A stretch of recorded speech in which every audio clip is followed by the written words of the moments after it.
Sandra, how come SBS Bank's rates are so good? Because they're owned by their customers, not greedy shareholders, so we get a better deal. Really? Always wanted to own a bank.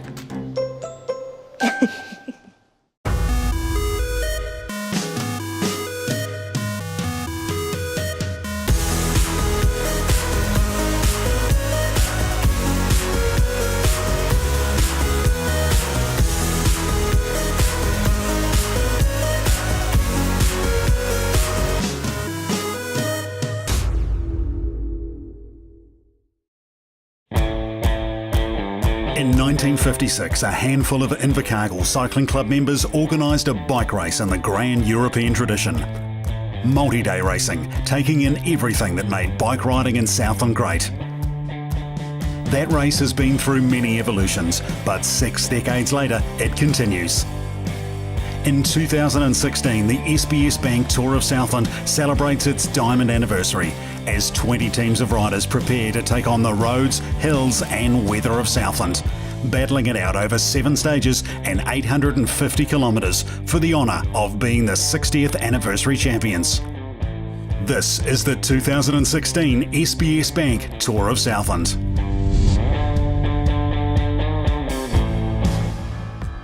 The SBS Bank Tour of Southland is a truly international event, and never was that more on show than during Monday's first road stage from Invercargill to Lumsden.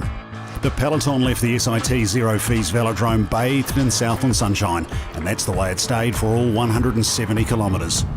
An early breakaway of 6 got out to a lead north of 4 minutes, but was caught just past the halfway point as the peloton braced itself for an assault on the finish line. In the final stages, 4 riders broke free, with Australian rider Aidan Tuvey from Tenali Performance Bikewear stealing the win, while Travis McCabe's 3rd place finish was enough to put the American into yellow for Kia Motors Ascot Park Hotel, as the tour heads to Te Anau on day 3.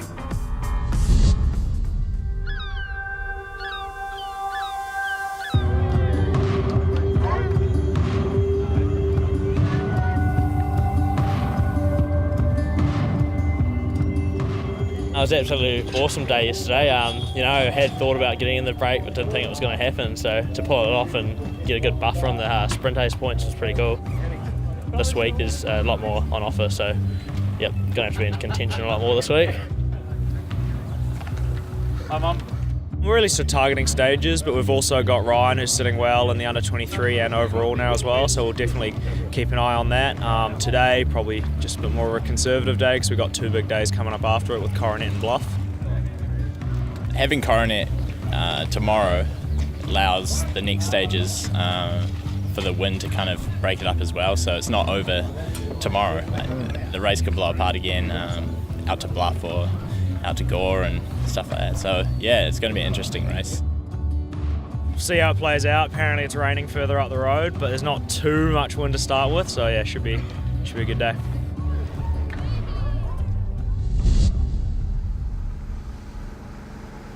So picturesque conditions here for the tour on day 2, 150 kilometres. A stage dug in the past that has turned this tour upside down. Absolutely correct. I have to say though that every day of this year's edition of the SBS Bank Tour, you could say that about previous editions. Heading through Tuatapere and up to Manapuri is where the wind really does hit the riders. Once we get to Manapuri, things calm down a bit, but gosh, they're in for one heck of a ride today. I'm very intrigued today to see how these riders will approach it. Of course, there's over 100 of them yesterday that lost close to some 7 to 7.5 minutes. So that opens it up for the stage victories for some of these boys. Will they be allowed to get away, or will the big hitters continue to try and control things? Going to be a very interesting start to see who's allowed to go, who's not, what some of the bigger teams are doing, the Kia Motors Ascot Park team, and of course Hayden Ralston's team, the Placemakers team. I'm really keen to see what their strategy is going to be today, but the starts of these stages, as we keep saying, are just brutal. You can see here it looks like one of the Creation Signs boys, is it, heading away up the road, and just tough. This selection, there's Nick Kurgazoo again from the Barry Stewart Builders. This guy's so keen to collect these points, and there you see him taking another preem, having a look over the shoulder.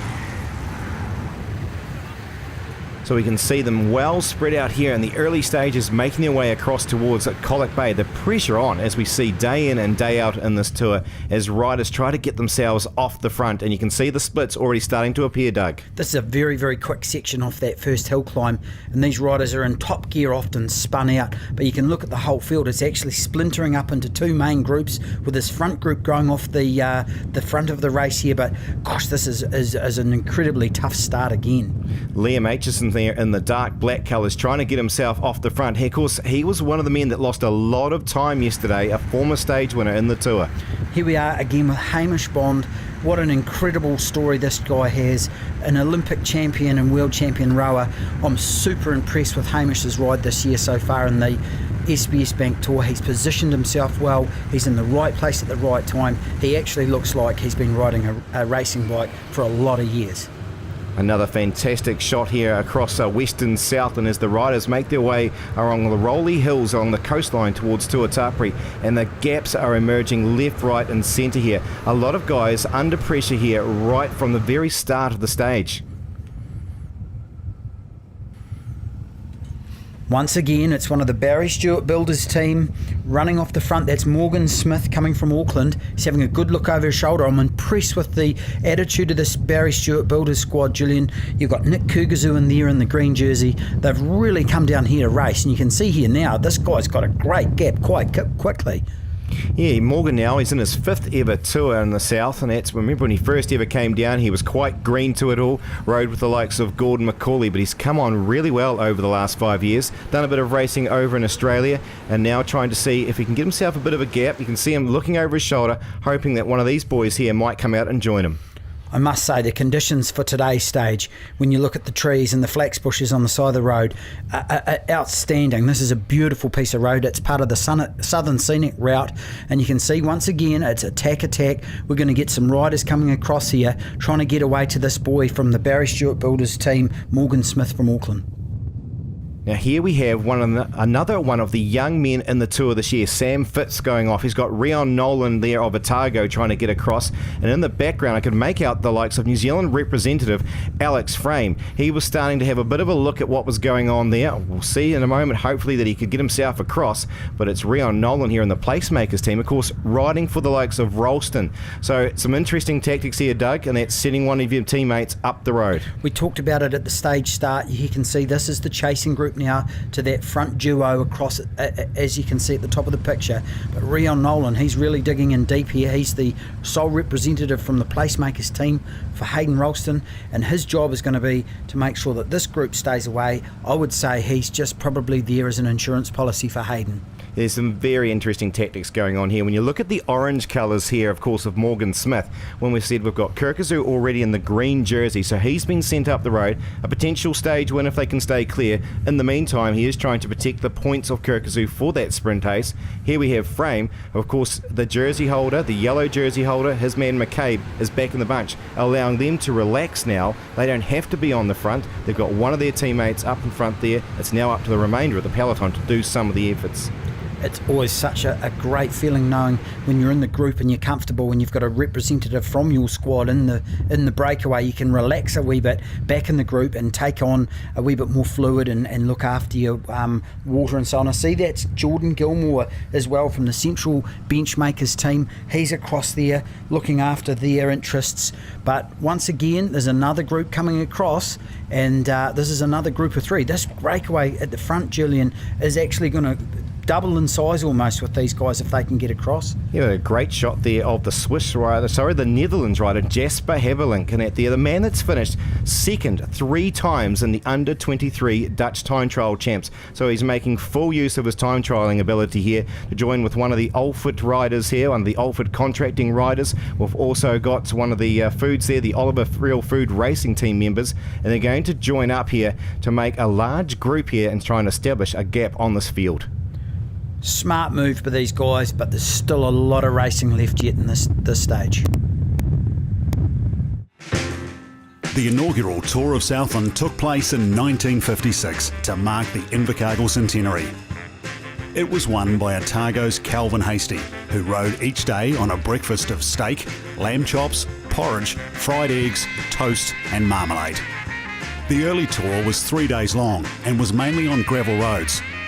Very different from the 7-stage 850 kilometre race today. In 1958, the tour was cancelled due to a lack of entries, the only break in a 60-year run. 1 year later, with £100 sponsorship from the local paper, the tour was back. Warwick Dalton won the final race of the decade against a field of 20 riders. The Tour of Southland has long since left behind its humble origins, and in 2016, 20 teams of 6 riders line up for the start. A lot has changed, including breakfast.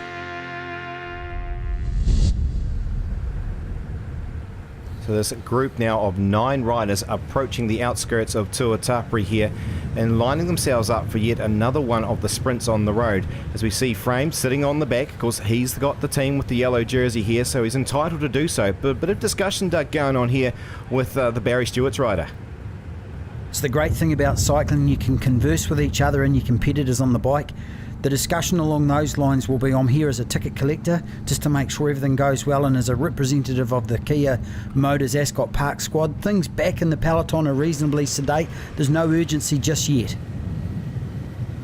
So the familiar orange colours once again of the Barry Stewart Builders team here, with Morgan Smith leading it out into the sausage capital of the world here, Tuatapere. He's got James Fulch there of the Creation Science LMM Group Rico, trying to secure themselves some points. Of course, 3, 2 and 1 points up for every one of these sprints. Nick Kirks will be looking at this as well, of course. Every one of these sprint points that he doesn't get and doesn't collect along the road makes it harder for him later on in the race, and we have talked about the strategy of trying to collect as many points in these sprint and hill climb competitions earlier in the tour as you can, because fatigue sets in. But these guys are experiencing some really, really great conditions here. This is certainly a nice second day's racing after yesterday, because there'll be some tired legs in that peloton. But there's discussion there between the Business South team here in the pink, and that's with Hayden Strong, the local lad in his first ever tour, drifting towards the back here. These pink colours have decided to take on the challenge of being the leaders of the peloton. Yeah, the wind is picking up. You can see here the yellow jersey wearer is slowly sneaking his way forward to cover up in these conditions. But the whole field is looking reasonably intact. There's been a lot of attacks so far, and there is this group up the road, but the bunch itself will be having a wee bit of a relaxing period, knowing that there's a lot of climbing coming up yet, with the Black Mount climb looming in the distance. Yes, and of course the Black Mount Hill offers points like all of the significant climbs in the tour, and it's classed to be maximum points in the tour here, and these riders here will be well aware of that to try and get themselves some significant points and pick up that polka dot jersey. Black Mount climb is actually quite a tough climb. It steps and steers, and it actually gets steeper and steeper near the top. But you can see here this group of guys is taking a pretty good approach to the front of the race. There's no real attacking going on. They're wanting to keep things together, and it'll be interesting to see how they get over the top of this climb and what kind of form they're in once they regroup on the other side. So the Black Mount Hill, approximately 100 kilometres into the 150k stage here, and it's quite a difference from one side of the hill to the other. They'll disappear down the other side very shortly at up to 100k an hour, Doug. And the riders will be aware of this climb. They're actually taking a really, really good approach to this. You can see at the front, Alex Frame, the Kia Motors guy's taking a nice tempo, probably more for his own benefit, pedalling along in a nice gear. He's not pushing too hard, and he'll be hoping to keep everything just as it is, because his aim in this whole stage is to try and take the stage out. But they're riding a really, really heady race. Often you see these breakaway attempts blow themselves to bits up a climb like this, 1s and 2s over the top, and it destroys the whole rhythm of the whole thing. So we're coming over the crest of the climb now. We've not got very far to go. This has been a very, very clever move with these breakaway guys. And once again we see Barry Stewart Builders just make their way up towards the edge of the road there. He gets himself onto the back of the man from Calder Stewart, the Swiss rider, so the man from the Netherlands, and at there again another challenge for some more points. This guy here today, Morgan Smith, is content to try and take as many points as he possibly can, whether on the flat roads for the sprints or whether we're heading uphill. He's obviously had a directive from the team management, get out there and win us some money, because every one of these preems along the road has a dollar figure attached to it as well. So not only are they collecting points for that King of the Mountains competition, they're collecting money as they go as well. And let's not forget, of course, for the Jesco Hydraulics King of the Mountains, for a lot of riders to be in the back of their mind, there is a lot of significant climbs coming up over the next few days. Of course, tomorrow heading over towards Queenstown with one of the biggest of the tour. Zipping the jersey up for the big downhill descent. It's very, very fast, as you've said. We can see here back in the chasing peloton, things are splitting up a wee bit at the back, but by and large, the whole group is intact and they're taking a pretty steady pace up the climb. Yes, they're fairly well sort of stretched out there as we look across, we pan across all those riders. And again, Doug, I'm very surprised to see here the bright orange colours of Barry Stewart Builders. That's an unusual move in my books, and that when you've got a man in the lead and here you have your team on the front of the peloton. Yeah, just trying to control things. I think they're probably trying to set a tempo up here that's quick enough for everyone not to chase. Back with our leading group here, and they look quite well settled still. They're getting closer towards the end of this particular stage here, but some very dead roads here. They'll start approaching some strong winds, typically coming in towards Manapuri and along the lakefront. It's interesting for me to see the pedalling styles of some of these guys on day 2 of this SBS Bank Tour. There's Alex Frame pedalling along in a nice wee gear, and some of the other riders pushing a big gear. If you push too hard a gear in the first few days of this race, it can zap your legs and use up a lot more energy. Some of these guys could pay for this on day 4 or day 5 of this race. It's a great point, Doug. It's very difficult to try and look after the body when you're going to go at some pretty high speeds at times and deal with some very strong conditions, where at the same time you're trying to save that energy. And that's where you can see some of the experienced riders, guys that we haven't mentioned very often, not for the fact that they're not good enough to be up there. They are hiding away in the bunch there, awaiting their key moments in the tour, because there will be 1 or 2 key points in this tour that could change things quite majorly. Bike racing's an interesting sport. It's like a game of high-stake cards. At some stage of the game, you've got to expose your hand, and these guys have today. But like you said, some of the bigger players, some of the more riders who are going for the overall win, they're thinking about the day after and the day after that, especially Coronet. And more importantly, although we're talking about this stage, the Bluff Hill stage, there's a lot of climbing, and I believe this year's tour route, the way they've structured it, is probably the hardest in the 60-year history of the race. Some great camera work there showing the close-ups of the materials on the bikes there. Of course, all full carbon these days for most of the riders. And the transponders also on the wheels, helping the judges pick up the times, making sure that they get the correct results there at the end of a stage. Because as we've seen so far, it has been very close quarter racing. So that technology certainly helps. The technology really has helped, I believe, in bringing the average speed of the race up, the wheel technology especially, but it's not uncommon for a stage to have an average speed of in the late 40s, which is just unheard of, really. It's just they're flying this year. Well, yesterday's stage was a great example of that. They averaged 40.5 kilometres over 170 kilometres of the day.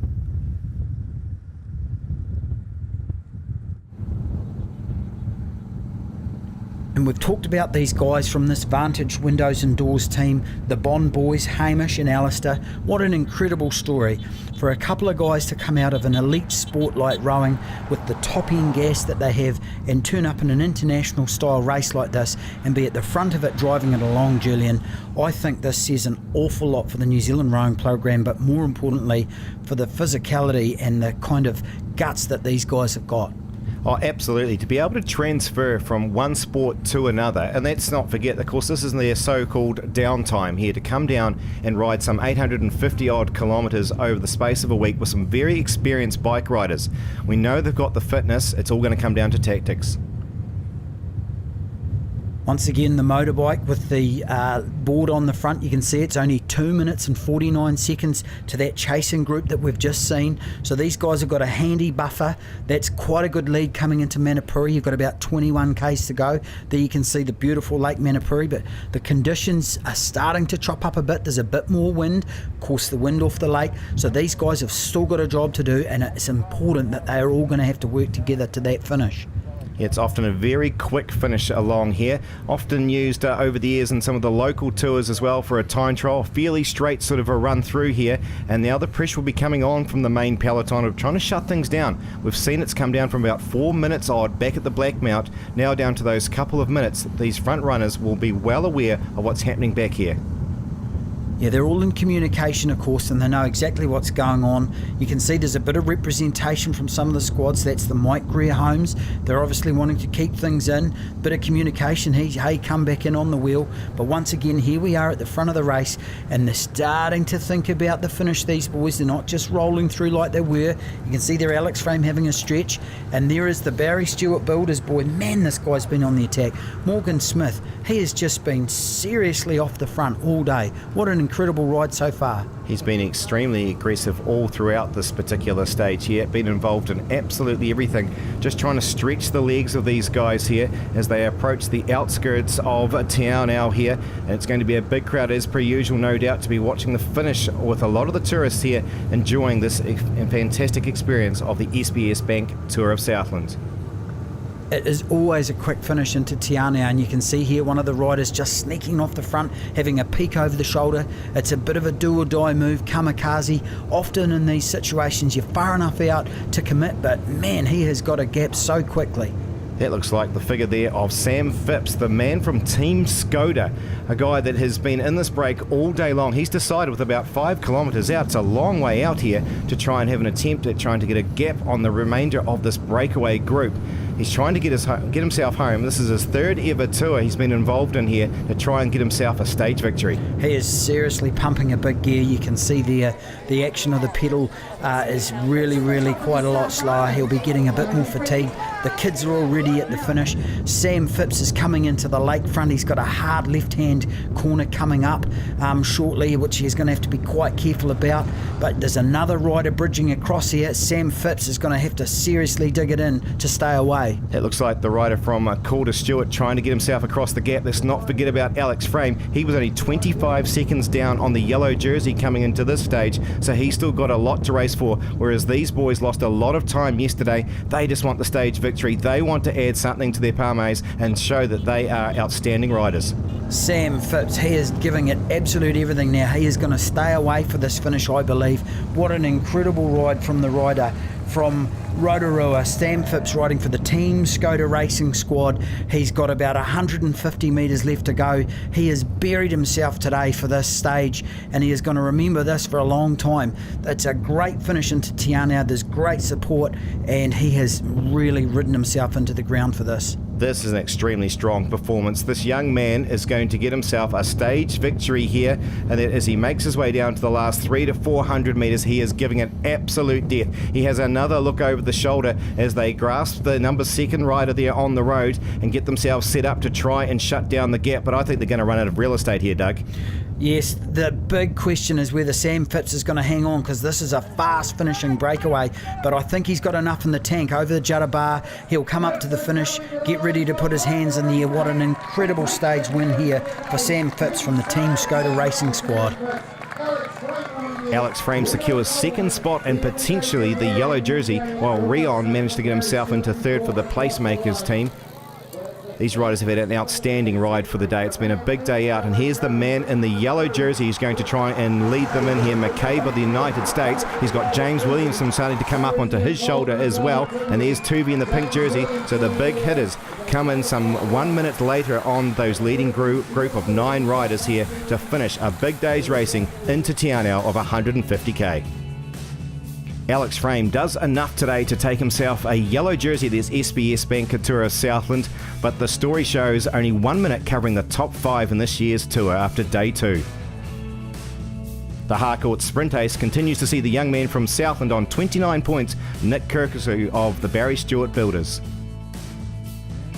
While Ollie Jones continues with the polka dot jersey for the Jesco Hydraulics King of the Mountains on 18 points from Australian Sam Cox.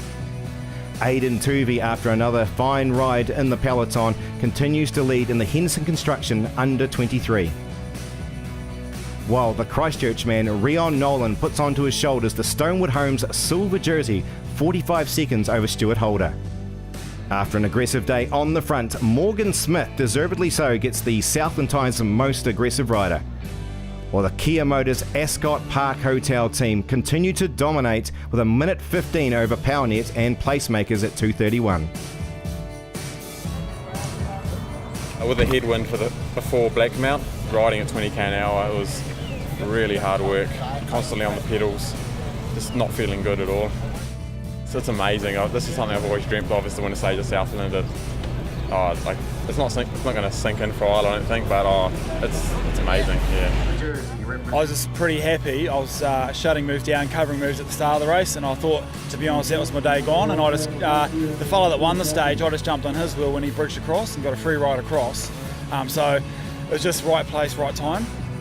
Yeah, and once the gap went out, I knew I just had to get over the black man, really.